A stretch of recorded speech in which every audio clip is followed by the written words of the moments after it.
guys, welcome to part 2 of the crazy video that we filmed last week. So quick update, we're gonna go to Toys R Us as well. Anyways, so in this second video, we're looking at the other fish I got, which is none other than the Borneo Loach, or the Borneo suckerfish. I think it's a species of Hillstream Loach, but it's not the same as the tiger Hillstream Loach.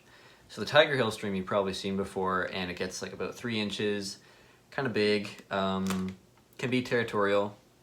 And I've kind of based my research off of that because there's not a lot of research on the Borneo Loach. But we just got one, and I'll explain all of that in the part after we come back, because we're gonna let it sit for a while, just so I can get some experiences in with it, and I'll let you guys know what's going on, how it's going, if I would recommend this, blah, blah, blah, blah, blah. So, as you guys are seeing right now, the fish is going in, and we will see him again in a few weeks. What's up, homies? Today we're doing 2 videos, well, at least I am. I did the, what do we get? Dwarf Neon Rainbow Fish. Let's go see those. I just did the Dwarf Neon Rainbow Fish update. They're in the 40 gallon, they look awesome. If you haven't seen the video, go check it out. Should be the last one, unless I messed it up. But today we're talking about the Borneo Sucker Loach, not the Hillstream Loach, not to be mixed up with the Hillstream Loach. And there's a little bit of controversy over it, so let's go to the desk and let's talk about that. My apologies for that. Guys, welcome. It's Future Matt coming back to you to tell you about things from the future. And today, it's the Borneo Loach, the Borneo Sucker Loach, not to be confused with the Hillstream Loach. As I already said, not past Future Matt, told you that already. But today, Borneo Sucker, I keep saying it. I love this guy. Now, I've only had him for a few days. The reason that I'm doing this Future Matt update so quickly is because I have no time. It's midterm exam season right now, and when I'm not thinking about midterms, I'm thinking about finals. So we're gonna get this done now so that you guys can still see videos every week, and I can stay less stressed, as I'm sure you understand.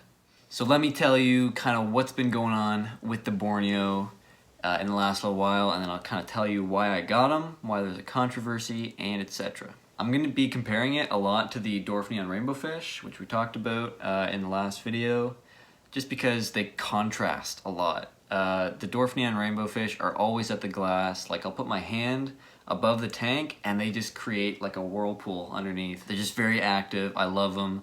This guy, complete opposite. Still love him a lot, but different.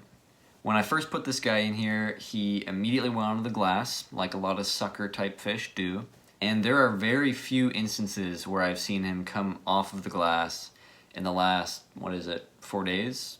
He always is on the glass, and he's always behind the filter, actually. He never goes onto the river stones, he never goes onto the sand, and if he does, it's kind of like the floor is lava. He kind of hops, and then he's back on the glass. But because he's been on the glass this entire time, my algae problem is solved. There is no more green diatoms, no more brown diatoms. If there was any hair algae on the grass, it's gone now. But he doesn't go on to anything else. So the plants are actually still covered in algae. The driftwood is still covered in algae. Everything's still covered in algae, but the glass looks great, I guess. Again, Future Matt coming at you a little early here, so we'll give it some time and maybe we'll see a change in that. There is going to be an update on this tank very soon because I'm very dissatisfied with it, but more on that in a second. So let's get into the why did I get him. I got this guy for 3 reasons. We'll try to summarize it into 3. First thing, algae, obviously. When you get a pleco, why are you really getting a pleco? Most people don't get a pleco or an ancestris or anything like that because it's their pet fish. They get it because they want it to clean the tank that their pet fish is in, right? For me, that was partially the case, but then again, I could have just gotten autosynclus. The point for me is not that I get this fish, it cleans up my algae, and then I like throw it in the 40 gallon or something and forget about it. The point is that I have a very cool fish and I want to be able to take care of it in this tank, and I think it'll do very well. So did it solve the algae problem? Well, as I just told you guys, not really. It cleaned the glass. I think that's a safety thing. It feels safer on the edges. But because of that, it hasn't really cleaned anything else. Second reason I got it is because it's cool to look at, you know? It looks like an 8 and a tail. Oh, it looks like a guitar. It looks like a guitar, actually. It's like, you know, the circle, and then the tail, right? It looks... Name suggestions. Let me hear them. And I guess, you know, another thing I like about them, not necessarily the third reason, is that it goes well with all the fish that are already in the 10-gallon. So we got our trumpet snails, which we never see anyway. We got the Corydoras habrosus, which are very nice. You know, they don't steal his food, partially because I think he, as in the Borneo sucker, is a lot smarter than the Corydoras. Corydoras are just dumb, but they're cute. They're cute dumb, you know what I'm saying? And obviously the pufferfish, we blew that misconception when we got the Corydoras. I've never had any problems with them biting any of my fish, other than, you know, when they eat the snails. But they've never bitten any of the Corydoras, they've never bitten the Borneo. They're just very nice, except to each other. And again, if you guys want to hear why that is, go to the Corydora video. It's a great one. It's a good one. You'll love it. Trust me. And the third reason, I'll give you guys a little hint on what I'm doing. I wanted this tank to be sort of Hillstream-esque. So I got the sand bed, I got the smoother river stones, the bigger gravel, and I want to do kind of a fast-flowing tank. So to give you guys an idea, this is what the tank looks like sort of right now. What I want to do is have the driftwood kind of coming in from the left side, because no one's going to look at it from the left side anyways.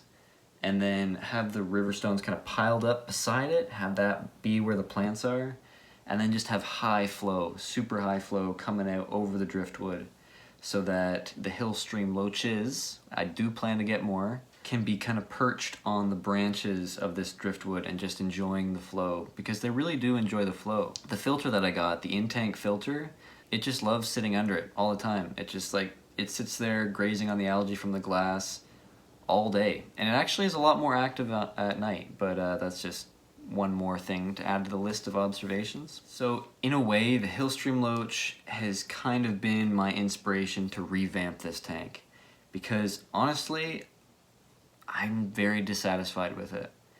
It's you know, I like it, but it's not my style. And I don't think my water quality wants it to be my style, because for some reason hard water hates plants, and what I was going to go for with this is just very dense vegetation around that kind of sand bed and go with that, but it doesn't work, and I don't think it's really my style. So we're going to try something completely new, probably in the next video instead. And yeah, so subscribe so you don't miss that, so you don't miss me absolutely mess that up. But I guess the ethical issue with this one, there's always problems with the pufferfish tank. Everything that goes in has an ethical issue. The problem with putting the Borneo in here is because they're typically seen as shoaling fish. So ideally, it would be sort of like the cherry barbs, where I have 6 of them together, you know, 2 males, 4 females, and they kind of loosely congregate, you know, like one will play King of the Hill, they'll fight each other, and they'll just disperse. Like, they don't need to be near each other, they just need to know that there's others that exist in that waterway. And I think that could be the reason why it's been hiding under the filter so often. Despite having so many other fish, it just needs to know that there's other fish like it. So we might sell the pufferfish. We're probably going to set this up to be a Hillstream tank in some way, and I'm hoping to get a lot more of these guys, because even if they can do fine on their own, I think they would do better with each other. I like to think of it like plecos. Like, you'll see plecos in the wild in schools of thousands, right? But when there's just 2 of them, or when there's just 3 of them, or maybe even as many as 4 of them, they hate each other. They're always kicking each other off the food. They're biting each other, I guess, if you could call it that. In my experience, I've never had any luck with bristlenose plecos, either from them being aggressed on or from them being aggressive. So yeah, we'll see how it goes. This channel is a lot about experiments, and I have hope for this one. So if you guys want to see that, subscribe so you don't miss it, and like this video if you did like it, and I'll see you guys next Sunday.